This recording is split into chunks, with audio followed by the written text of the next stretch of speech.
Imagine being told you would never walk again, and then defying all odds.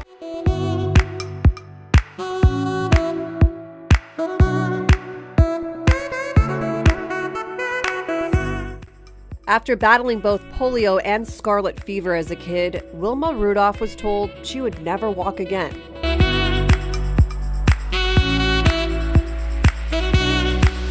Wilma Rudolph's life was a miracle written in motion. Born into a world that stacked every odd against her, she rose to become a legend in the world of athletics. From battling polio as a child to becoming the fastest woman in the world, her journey wasn't just about medals and records. It was about courage, resilience, and rewriting what's possible. This is the story of a young girl who couldn't walk, but went on to fly past the world's fastest sprinters. This is the story of Wilma Rudolph.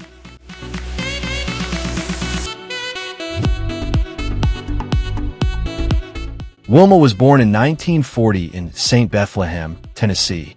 She was the 20th of 22 children in a poor African-American family.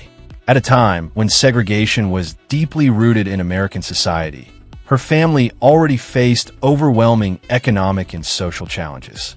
But Wilma faced even more: health complications that nearly stole her future before it began.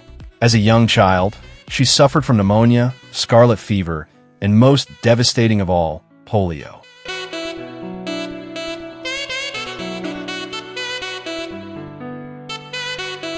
Polio left her left leg paralyzed. Doctors said she would never walk again. The reality was brutal. Wilma had to wear a metal brace on her leg and underwent years of painful therapy. But what no disease or brace could crush was her spirit. With unwavering support from her mother and family, Wilma fought back. Therapy sessions became part of her daily life. When they couldn't afford professional therapy, her mother learned how to do the treatments at home. Her siblings took turns massaging her legs. Slowly, day by day, her condition improved. At the age of 11, something extraordinary happened. Wilma took off her leg brace and walked. And then she ran. It was more than a physical triumph. It was a rebirth. A girl once written off by doctors had defied medicine and fate. The track, once an unreachable dream, now called her name. She joined the basketball team in high school, where she stood out for her speed and determination. It didn't take long for a track coach to notice her raw talent. Soon after, she began training in sprints. Her natural ability was undeniable. At just 16, Wilma qualified for the 1956 Olympic Games in Melbourne, Australia. There, she earned a bronze medal as part of the 4x100-meter relay team. For any athlete, that would have been a crowning achievement. But for Wilma, it was only the beginning. Over the next 4 years, she trained harder than ever. Every step she took was driven by a past that could have broken her, and a future she was determined to shape. She enrolled at Tennessee State University and joined the track team under legendary coach Ed Temple. He saw greatness in her and helped refine it.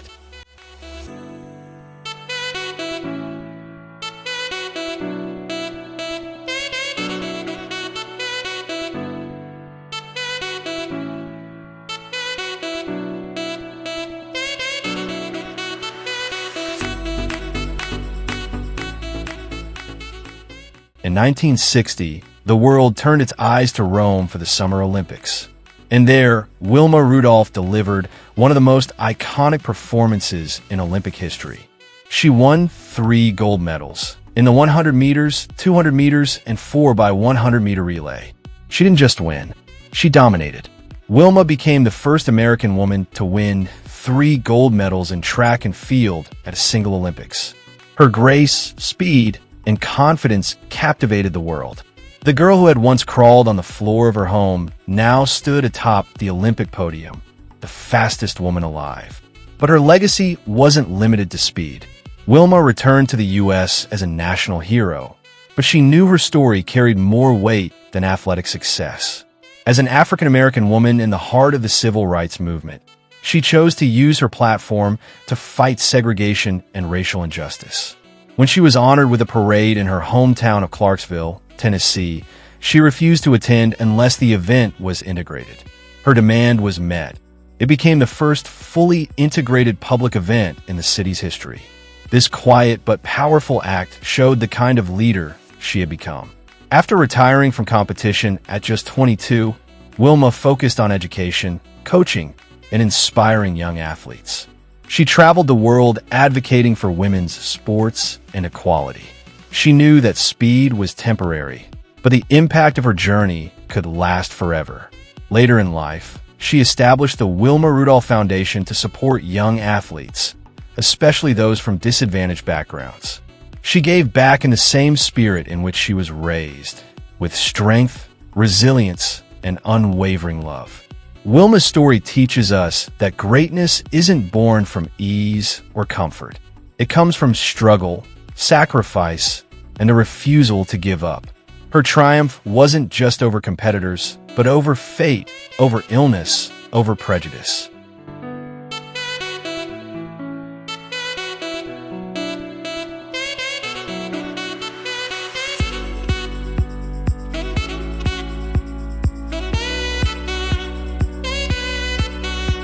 She passed away in 1994 at the age of 54 from brain cancer. But her legacy remains etched in the heart of history. Schools, parks, and sports complexes across the United States bear her name. Generations of athletes, especially young women and girls of color, look to her as a symbol of what's possible. Wilma Rudolph did not just run races. She ran past expectations, beyond fear, and straight into history. From polio to podium, she proved to the world that even the impossible bends to the will of a determined soul.